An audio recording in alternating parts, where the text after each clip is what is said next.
Hello everyone, my name is Parnali Dharia. I'm a woman international master, and today we are going to have a look at the game of century.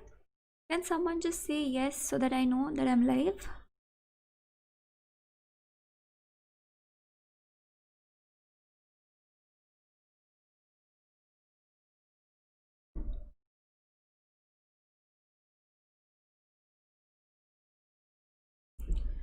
Can someone just message a yes so I know that I'm live?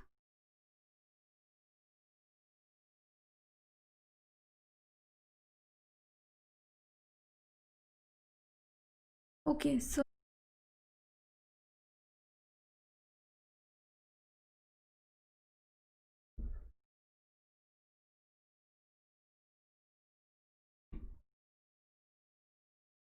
sorry about the lag, guys. Uh, can someone just reply a yes so that I know I'm live?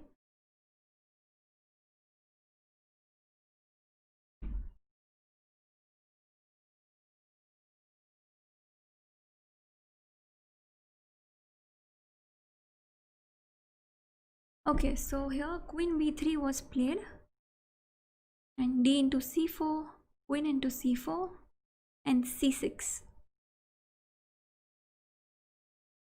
So here black is planning just to stop d5, that's why he played c6, and e4 was played.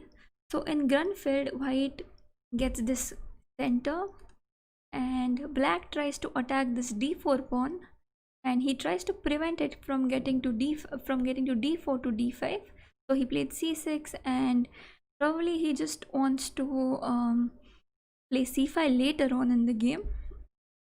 Knight b d7 was played, rook d1. All of this is just theory. Knight b6, and now queen c5 was played. So here Fischer played bishop g4, and then bishop g5 was played. And you might think that it's a principle that you shouldn't really move the same piece twice in the opening, because you lose the advantage of being a white, you lose the tempos. So he has moved his queen again and again, and now he's again moving the bishop. But again, it's this is slightly bad because here bishop e2 was better, with the idea of just castles and rushing the king to safety. So here bishop, after bishop g5, black takes advantage of the mistake that white has made. It's still not a great mistake, but yes, it is a mistake. And you can just give it a try and think for a minute or so, and try to think what should black play here.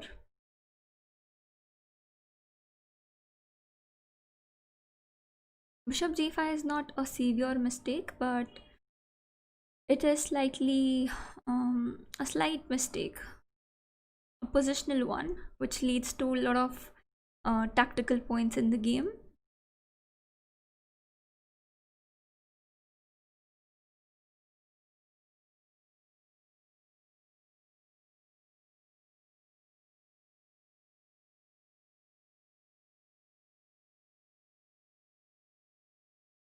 You can reply in the chat, guys.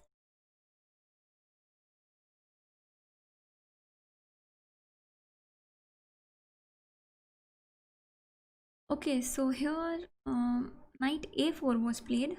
Knight a4 is a interesting move because suddenly this pawn here, I'm going to highlight a few squares so that you know. Here suddenly many pieces are under attack, and it will be difficult for white to understand what all to protect in one move. So he just played queen a3. So let me just tell you what happens to knight into a4. If knight into a4, then knight into e4, and again it might look to you as if black has sacrificed a piece and he has probably lost it.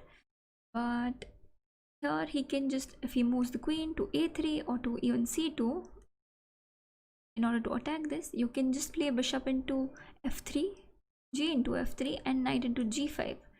After this, you can look at white's pawn structure. Doesn't it look very horrible and broken? Like all these pawns are broken, and you can see black's pawn structure is just two islands, two pawn islands, and for white it is one, two, three, four. So, and the material is also equal. So here black is already better. White won't be able to castle here, and even if he manages to develop his pieces, it will be very difficult to protect this d4 pawn, because I'll have knight e6 and then knight f4. F4 is a very strong square for the knight, and as we have studied before, the isolated queen pawn should be blocked, right? So maybe if he castles, it's a bad move to castle here, but hypothetically if he castles, then knight f4, and f4 is a good square, and later on the knight will jump to the d5 square. So this pawn will be very weak. Black will just play queen d7 and then get this rook to d8. Queen can go to h3, and lots of threats on the white king. So it's just bad for white here, and that's the reason bishop g5 was wrong, because of this knight a4 move. Obviously Bond didn't expect something like knight a4, and that's the reason he just played bishop g5 to have some attack later on the e7 square, and probably to play d5 at some point. So knight a4 was played, and here queen a3 was played, because as I mentioned, knight into a4 is not possible. Knight into c3 was played, so you have destroyed the defender of this e4 pawn. This knight no longer protects. So b into c3 was played. Queen into c3 is again not really good, because knight into e4 and the queen moves to c1, for instance. You can just capture here, or you can wait and play bishop into f3, g into f3, and then capture here. So it's up to you how you can capture, because there are a lot of threats. Even queen a5 is a threat, and a2 pawn is hanging. So b into c3 was played, and now knight into e4. So here already black is a pawn up, and bishop into e7 was played. So okay, here you might wonder that now black is going to lose an exchange, but what do you think should white play here? Just a simple move. You can suggest anything on the chat.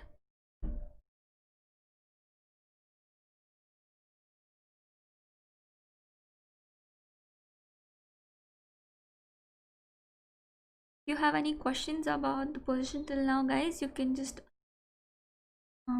ask me. Okay, so queen b6 was played, a normal move, right? And now what if bishop into f8? So now bishop into f8 and queen c1. Again, I would like you to take a minute and think what should black play here, because there's an amazing move here. In fact, there are two moves. Any of the move, if you can think about, please do write it in the live chat.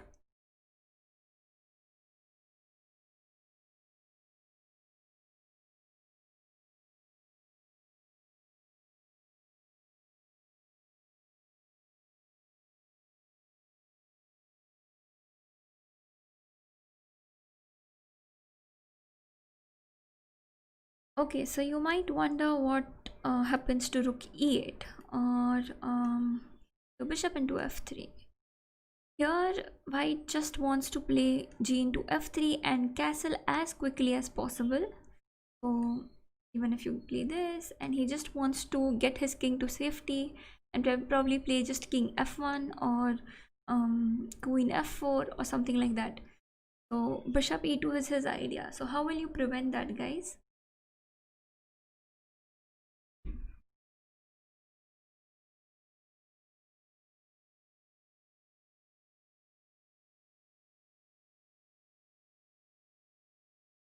Okay. So knight into c3 is the move, and there is one more move that works, but I'll tell you later on. So the plan of knight into c3 is to attack d1 and even have plans with bishop b4, and rook e8 is a threat right now because bishop e2 will be captured with the rook. So that's the reason knight into c3 is the move. And if queen into c3, then you just play bishop b4 and this square. I'm so sorry, this is a pin. So that was black's plan here. That's why he played knight into e4, and he wasn't worried about bishop into e7. So queen b6, and white realized that he can't capture on f8. Also here the other move was rook e8. Rook e8 also works with the same idea of playing knight into c3, but here maybe, just maybe, this is possible. And it's still bad, but this can save white for a few more moves. That's why he played knight into c3. Could have. And white here played bishop c4, not capturing f8 because it's really bad for him. And he just wants to castle now. So whatever black has to do right now, he has to make sure that he gives some threat so that white cannot castle. So what do you think should black play here? Guys, this game is an absolute classic. That's the reason I'm asking you what you should play. So you can write down in the chat. And as a player, as a chess player, you should know this game. It's a must.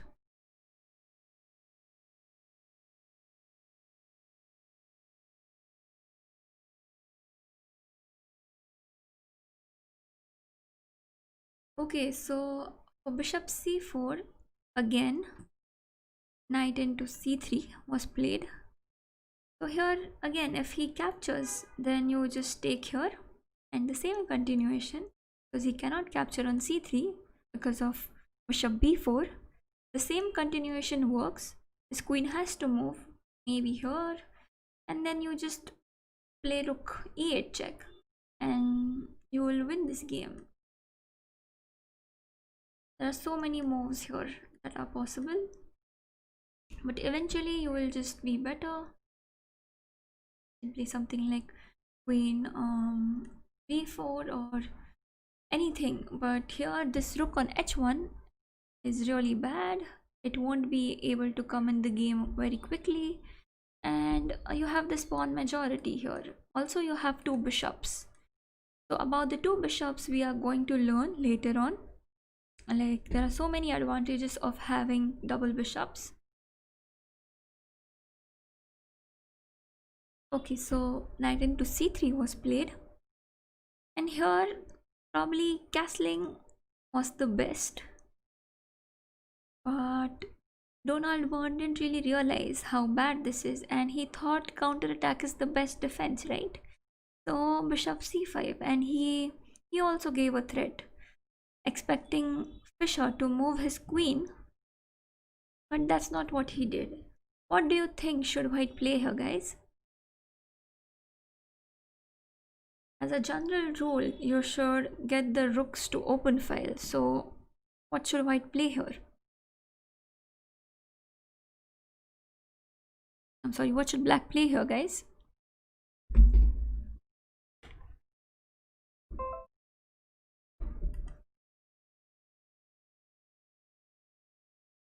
So castling won't be possible because the king will have to move, and once the king has moved, it can no longer castle.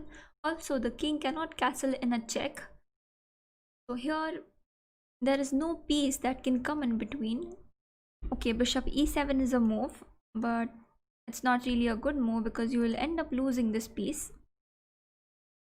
So here white had to play king f1, and you should remember that when you have a check, there are three ways to counter it. One is to capture the piece that is giving a check. Then you can place a piece in between the check to block it, and you can move the king. And when the knight gives the check, You always have to move the king because not a discovered check, a direct check by knight. You will have to move um, the king because you can't put a piece in between. You can capture the knight, but you can't put any piece in between knight's check. King f1 was played, and now I want you to take a minute and find the move for black. It's just outside the box move, and it's a treat to watch this move, and you will see how the game unfolds after this move and why Fischer was such a legend.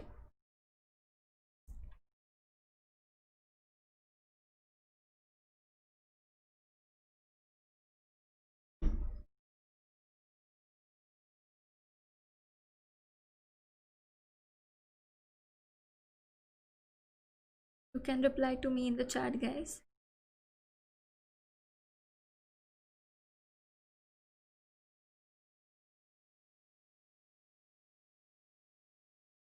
Okay, sorry guys, I didn't see the previous moves because there was some problem. But now you can try to suggest the move for black here.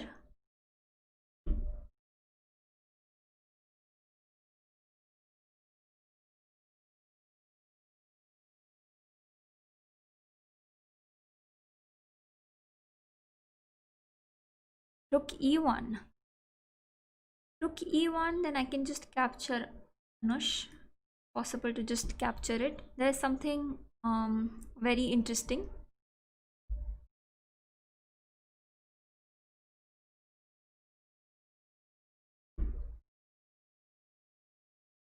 Guys, do you want me to go back and tell you about the move?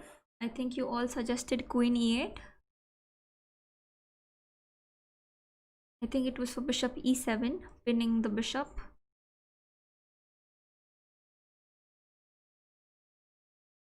I'll just quickly go back and just show you. Okay, here queen e8, right?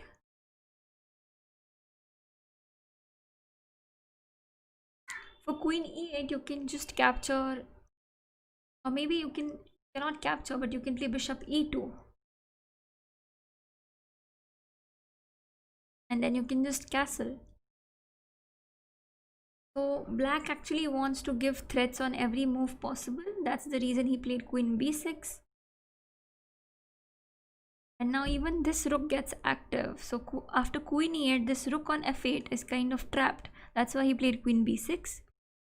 Now let me go ahead with the move. So for king f1, here the move played, it can be called the move of the century. If this is the game of the century, then bishop e6 is the move of the century. So here Fischer sacrificed his queen, and he is not worried about bishop into b6.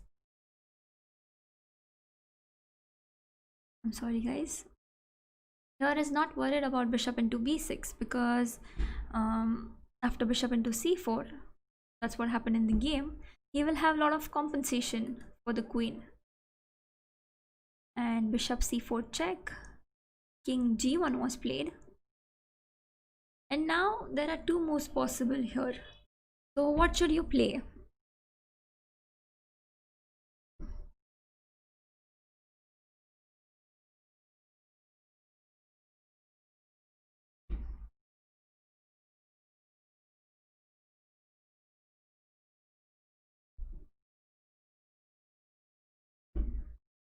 Okay, so one of the moves is this, and the other move is knight e2 check, and there's a windmill sort of. So you give a check and then you give another check and keep eating pieces. This is called a windmill, where the king is repeatedly revealed to checks, and you can capture pieces. So king g1 again, then you again give a check, and king f1, and then you again play knight c3 check. So I want you to tell me what's the difference between directly capturing this and giving this checks and capturing a pawn and then capturing this piece. Can you find the difference?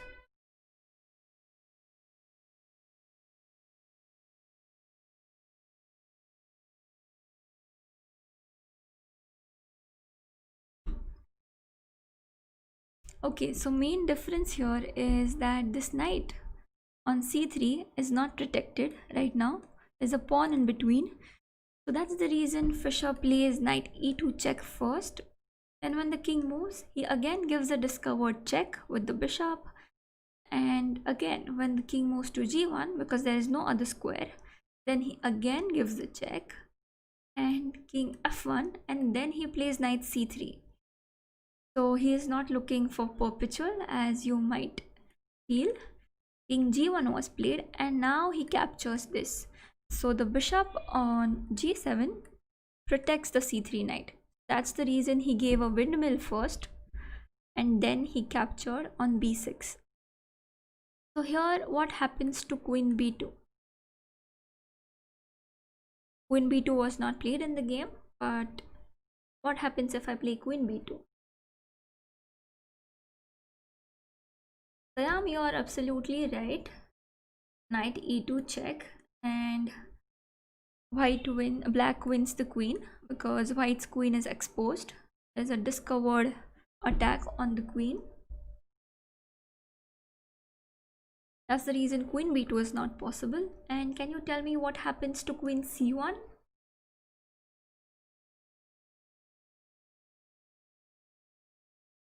Anush, rook a2 is also a good move. It is very much possible to play this move. You're right. But you can easily win the queen, right? So knight e2 makes... Sam, you're right, knight e2. But what happens to queen c1? Yeah, knight e2. I think you answered this. So in any case, knight e2 is the move. So you're left with just two squares for the queen. That is b4 and d6. So queen b4 was played, hoping to get a few pawns here or some piece. You can imagine that the material, it's like I just have a piece. I have just two pieces for the queen. But these two bishops are really strong, and this rook here is out of play. So technically both my rooks are active. This knight is winning this d1 rook, and this knight on f3 is, it's okay, it's placed well, but it's defending the king, but it is not doing much. So, and there's this queen which just doesn't have any squares to go to. It can go to b6 and d6, but otherwise there are no squares for the queen here. So that's the reason Fischer had sacrificed the queen, and he foresaw all these things while playing bishop e6. And I think he probably saw all of this while playing knight a4. So that's why he is such a genius and such a legend. Queen b4, and now can you suggest a move? Yes, I am, you're right, for both knight e2. Can you suggest a move for black here? Whenever you can, you should try to improve the pieces, and whenever you can, you should try to give a threat.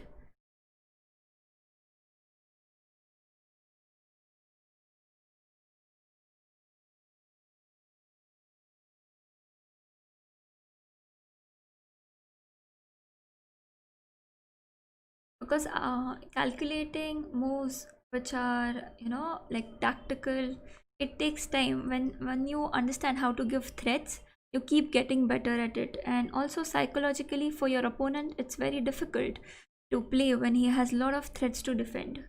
So always look out for threats from your opponent and from your side.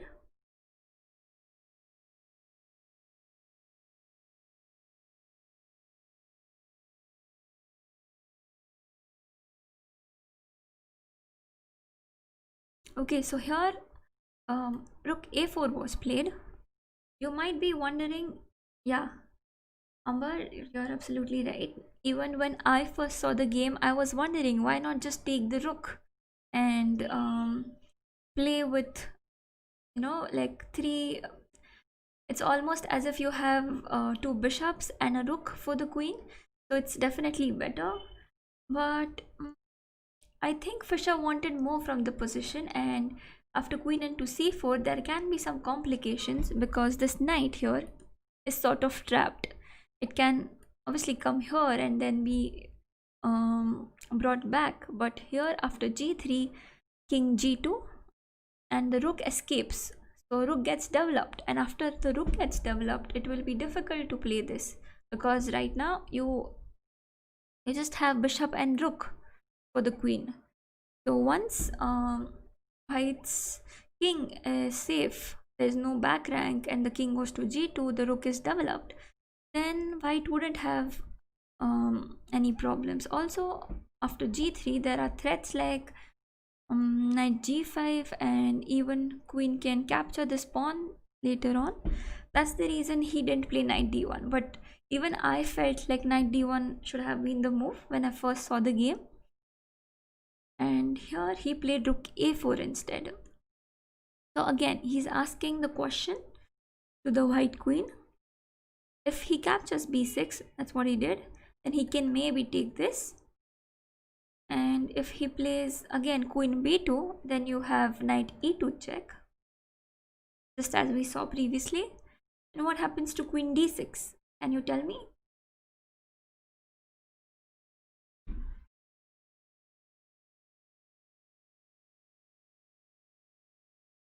Okay, so for queen d6, you just capture this, and then when he takes, then you take this. So here the difference is that you have this move, and it's coming in time because there's no g3, because even for g3 I can play something like this, and you have to capture, and then bishop into a1, and I'm a piece up, and I have this 3 pawns also. So that's the reason he played rook a4 first, and queen d6 was not played. Rook e6, that's interesting. I think for rook e6, queen b8, and for bishop f8, rook d8 is possible. Probably that's the reason he didn't play that, because now suddenly there's nothing defending the black's 8th rank. There's no defender on the back rank, and as I said, you should always be on the look for opponent's threats. So this was one of his threats. Knight into d1 is the move here, but queen into b6 was played and not queen d6. Donald Byrne realized that he is now already in a worse position, and now knight into d1 was played. So you're not even losing this piece now. So it's like I have a rook and 2 pieces, 2 bishops in fact, for the queen, which is a great deal. That's the reason he didn't capture knight into d1, and then he didn't give up this c4 piece. So h3 was played. You might be wondering what happens to g3, but for g3 you have this bishop d5 move, and again the bishop shows its power, and after king g2 you can actually, you have a lot of moves here, but you can even play something like knight c3, and or you can even give this piece. You can have this move as well. I think knight into f2, because queen into f2 would mean playing rook into a2 and losing the queen again.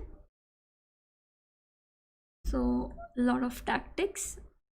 And after knight into f2, king into f2, rook into a2, and you will lose this f3 knight. So the king moves. Just imagine this position, like who would want to play this? Okay, so this is not what happened in the game. h3 was played so that white can quickly get his king to h2 and get his rook to c1 or b1 and get the rook out basically. Rook a3 after g3. Just a moment. Rook a3 is also possible. Yeah, you can play rook a3. because after this you can just play bishop d5, and this is not possible because of bishop into f3. You can even take this. Just try to imagine this position, guys. It's like black is completely winning. He started off by giving his queen and he got back so much material in return. Sahil, you're right. Rook a3 is possible.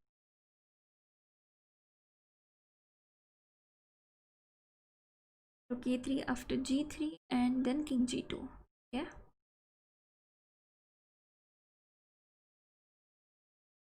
Yeah.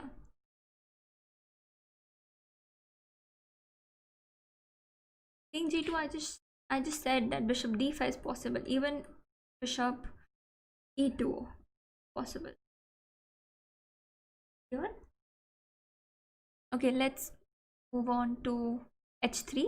So the plan, as I explained, is to play king h2 and get the rook out. Rook into a2 was played. So now I'm attacking this f2 pawn and my rook is on the 7th rank. This rook is active. The knight is not doing much right now, but yes, it is attacking this.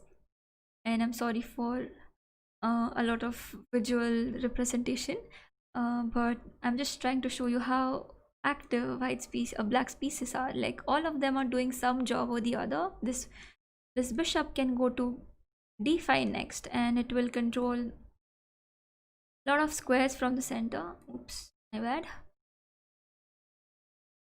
It will control a lot of squares. This g7 bishop is extremely strong, and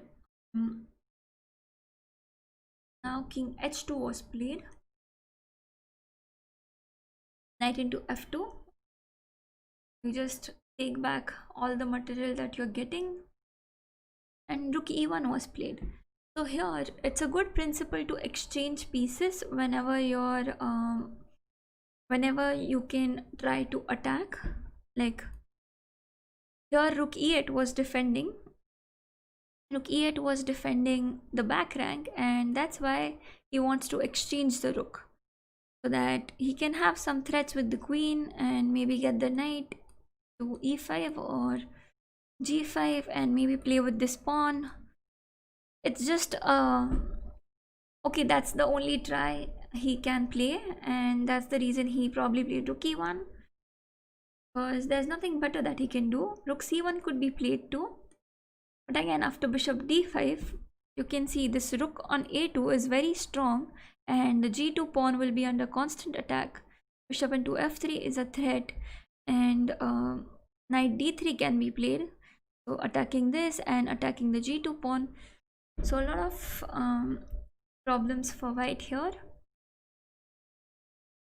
Rook e1 was played.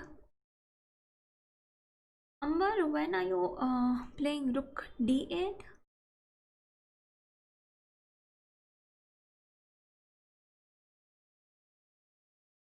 I'm not sure when you're saying rook d8, because queen d8 is protecting the square, so you can just capture. Yeah, queen b7, then I can take on h1. h1 is hanging. That's the reason he didn't play queen b7. I am king into h1, and you have this move also, bishop d5. Just try to imagine this two bishops are so powerful, and even the rooks are attacking all the points possible. So my threat here is to capture. I'm just making a random move here with the queen. The threat here is to capture and then play rook e1, which is a mate. So that's the reason queen into b7 is not possible, Sayam. Amber, can you tell me when rook d8?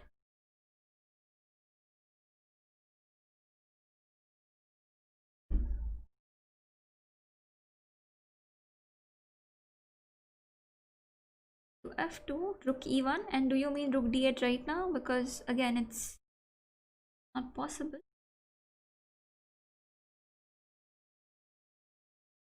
Okay, so Fischer captured rook into e1, and knight into e1 was played.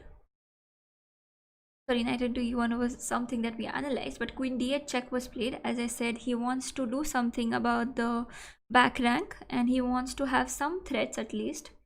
So that's the reason Byrne played queen d8 check, bishop f8, and now he played knight into e1. So how can you improve further, guys? There is one piece in particular that is not really doing much right now. It is active, but it can be placed better in the center. Can you tell me which piece is it, and where should you keep that piece?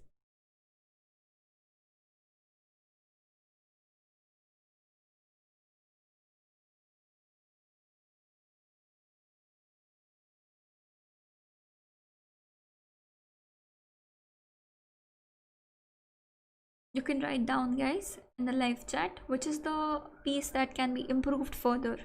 You should always be on the lookout for improving your pieces. Ah, okay, Amber, no problem. So, where do you think, Amber, should the bishop go? The bishop is the piece that is the most inactive. It's not most inactive, it's active, but it's not doing much. It's not really supporting in the attack. Well, the knight has some plans. Knight is controlling a few squares, and you're right, Ayan, knight e4 is a good possibility. But here, Fischer wanted to prevent anything like knight f3, or he just wanted to keep all his pieces protected. Yes, Sayam, you're absolutely right. Bishop d5 was played, and now you can see after knight f3, you can see that this knight here is doing a lot of job, because his plan, like white's plan, is to play something like h4, h5, and h6. That's what I can think of for white, because there's not much he can do. And he can try to have some threats with knight g5. And that's the reason he played bishop d5. So with bishop d5, he has the choice now. So if he wants to play knight d3, or he wants to play knight e4. If he had played knight e4 first, then he wouldn't have that choice. So he just wanted to keep that choice of moving the knight later. That's the reason he played bishop d5 first. And also, now here, the bishop protects these two pawns, which can later move on to b5 and then queen later on, because there's nothing stopping them. They are passed pawns. That is, no other pawn is stopping them. And that's the reason bishop d5 first was played and not the knight. So when you have the choice, you should try to keep the choice. Like, you shouldn't immediately move the knight.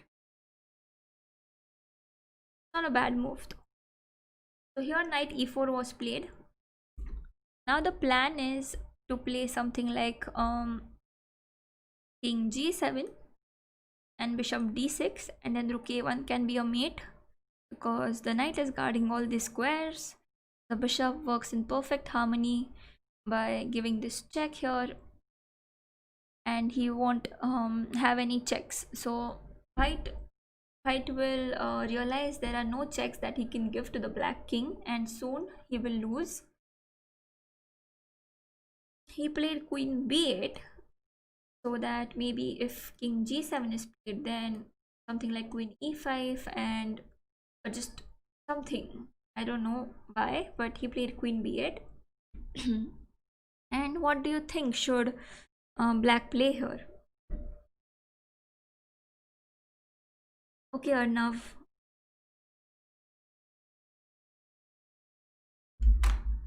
A simple move for black here. Just try to analyze.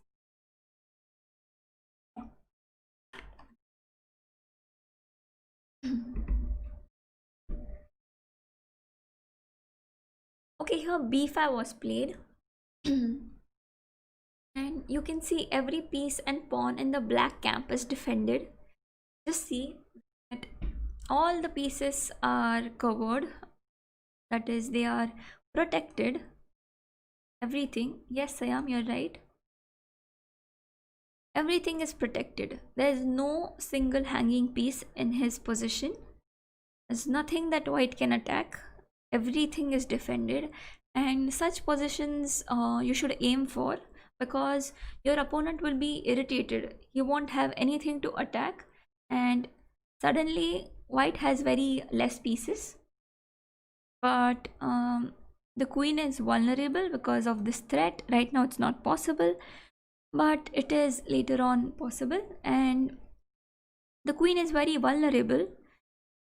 Also, he will have some threats with something like knight g5, attacking this knight, or knight d2, and for example here knight g5, if he takes, then you have this rook into g2 move, and you can cover the back, you can recover the knight back, and soon there'll be some mating net here with the bishop and rook working in perfect coordination.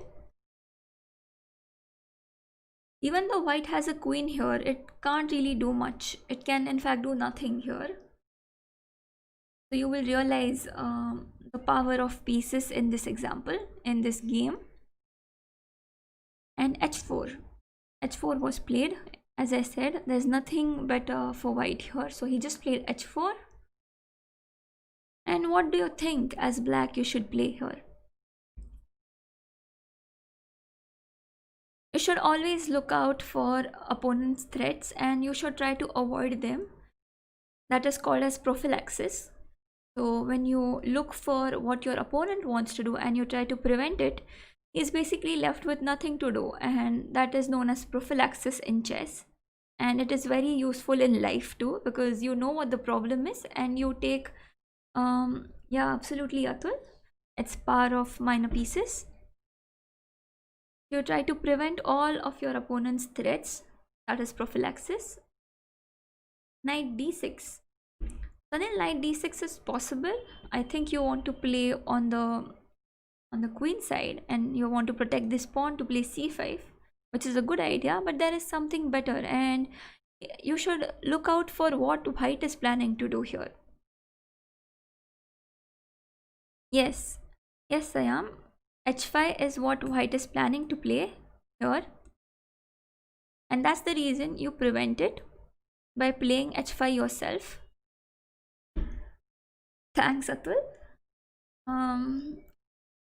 Knight e5 was played. Again, white is trying to do something. I don't really know, but he's probably just trying to improve his knight, because he might be targeting this pawn, or he wants to play knight d7 and attack this. So king g7 was played. Now there is no queen e5 check, so it's a good time to play king g7. And now king g1 was played. Here the threat was to play bishop d6, and this knight was under attack, and also some threats on the king and the queen. That's the reason king g1 was played. What do you think should black play here? There are two moves possible.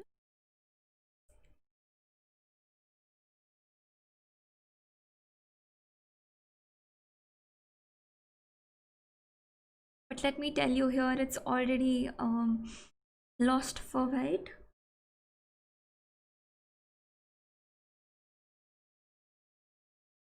Okay, so bishop d6 is one move that comes to the mind. And the other move is bishop c5. So after bishop d6, you can just play queen e8. White would probably just play queen e8. So that's the reason he played bishop c5. Check. Yes, Amber, you're right. Sorry, Arnav, you're right. And now he played king f1. So now there's a forced mating net, and it's a mate in 6 or 7 moves. I think 6 moves. So it's a forced mate, and the white king cannot escape, so you can try to find it. Just try to give checks and play forcing moves. Rook a1. Okay, king e2, and he probably can survive after king e2. It is not a mate, it's still winning, but it's not a mate. Maybe knight c3 check, and something like king d2 or king d3. There's something better, guys.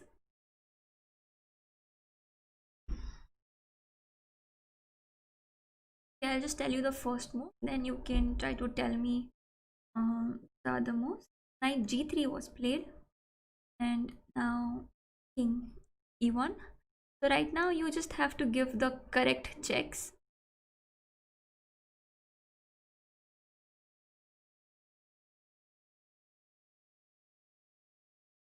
Well, bishop c4, I can take king e1 again.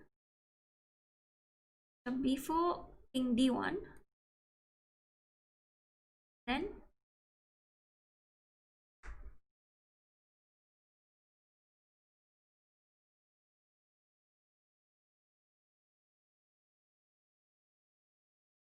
there's no forced mate after this.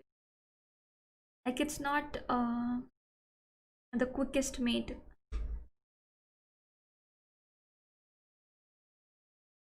Okay, so rook f2 as Arnav suggested.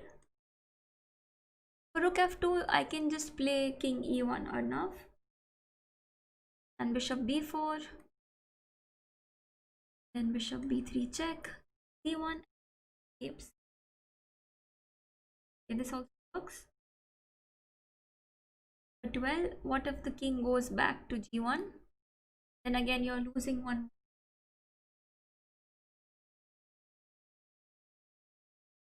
Yes, for bishop c4, knight into c4 is also possible.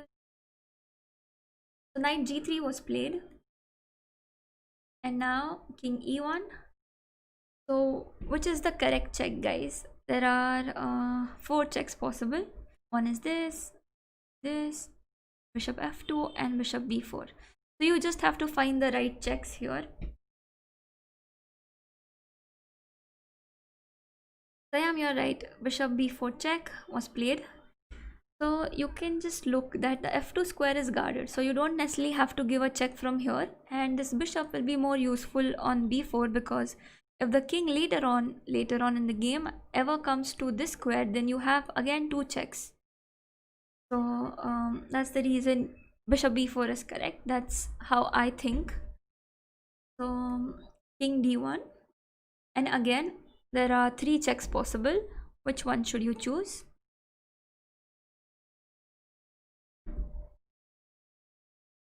You just have to give the right checks, guys.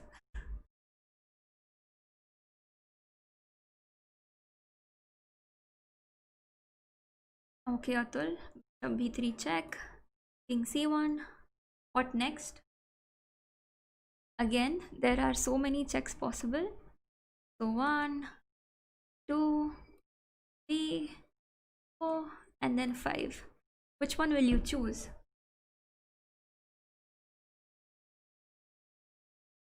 Yes, I am. After bishop b3, what should you play? King c1 then?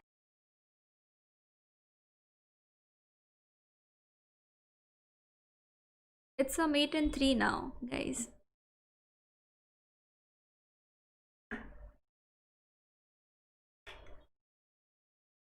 If possible, try to write down the whole variation, not just the first check. That way you'll figure out the mate.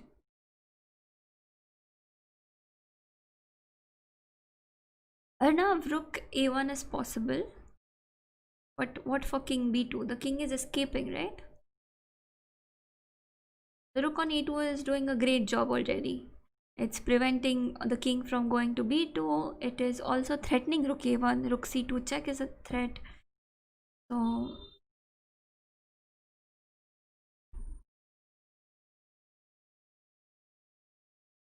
think of the whole variation, guys. It just mate in 3.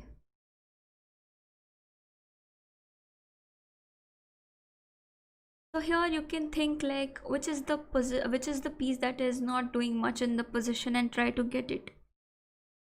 So is it this bishop on b4 that's not doing much, or is it the knight? So try to include the pieces, as many pieces as possible in the attack. Bishop c3 is a good move. It is a good move, and this is also a move that was possible. But again, it is not a mate in 3, because I can just play queen h8 and then I can prolong it. It looks stupid, But okay, it's mate in 5 then. It's not mate in 3. So try to find a mate in 3. Always go for the quickest mate. Yeah, Sanil, you're right. Yeah, enough. Knight e2 check is the move. And what next? King b1,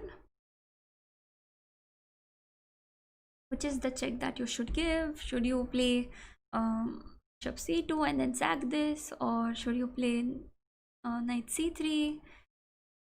What should be the move here? It's a forced mate in 2.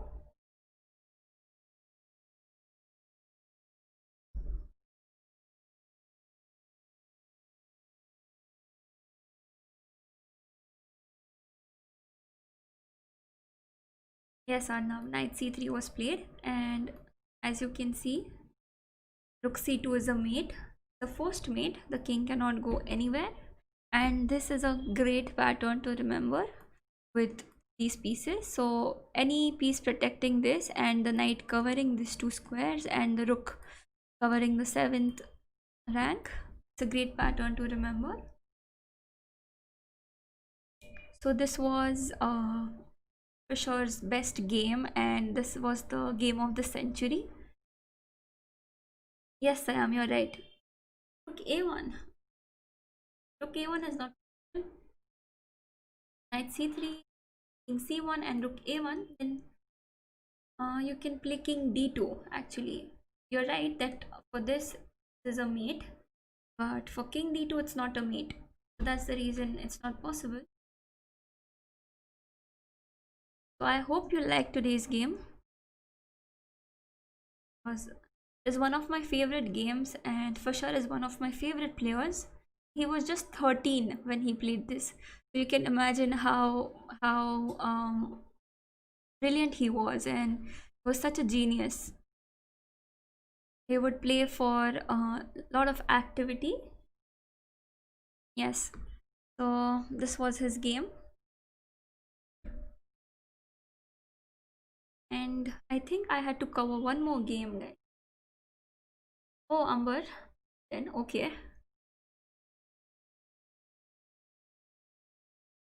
Okay guys, so this was today's lecture, because I think I had to cover one more game, but it's not possible, and that game deserves a lot of time.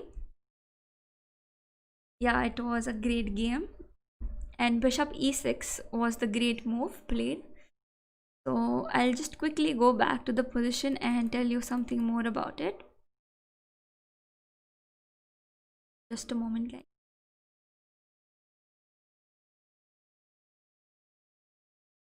Okay, so here what happens to bishop into e6? This is something we missed, and I'll just quickly cover that. There's a forced mate here, guys. Can you try to find it? It's a forced mate. It's like around mate in 5.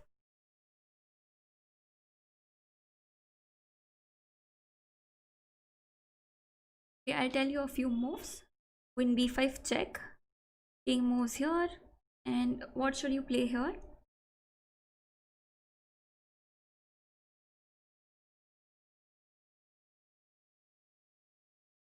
Yes, Arnav, it's a very nice game.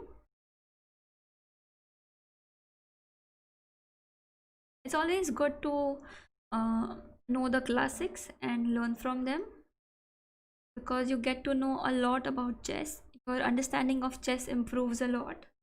Yes, knight e2 and king f1. What will you play here?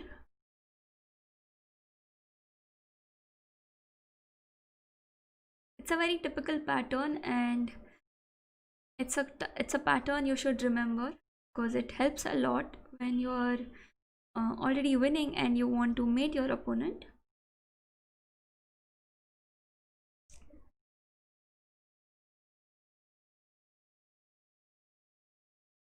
Okay, so there is a forced mate in 2, and that mate is called a smothered mate. So knight g3 check, it's a double check, so there's no piece that is coming in between now. So rook d3 is not possible, because knight also is giving a check, and so is the queen. The king can go here, but then There's queen e2 check and it's a mate. The king goes to g1, and now you can try to find the move for black. It's a forced mate in 2, and the pattern is called smothered mate.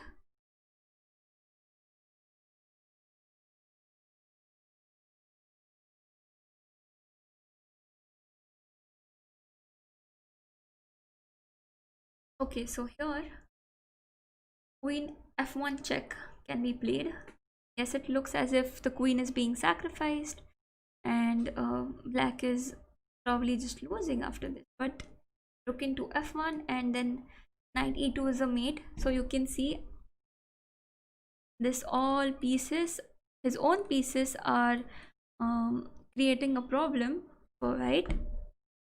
So that was the purpose of bishop e6, and there was nothing that white could do here. He had to capture here. Yes, Tapanna, you're right. Queen f1 was the move, and then knight e2 is a smothered mate. So that's the reason bishop e6 is the move of century. And that was it for today, guys. I'll be coming up with a masterclass on Unacademy's platform, and you can check out different types of mates and elementary mates with rook, with queen, and a lot of other stuff on the Unacademy app. And I hope to see you in the next lecture, guys. Good luck.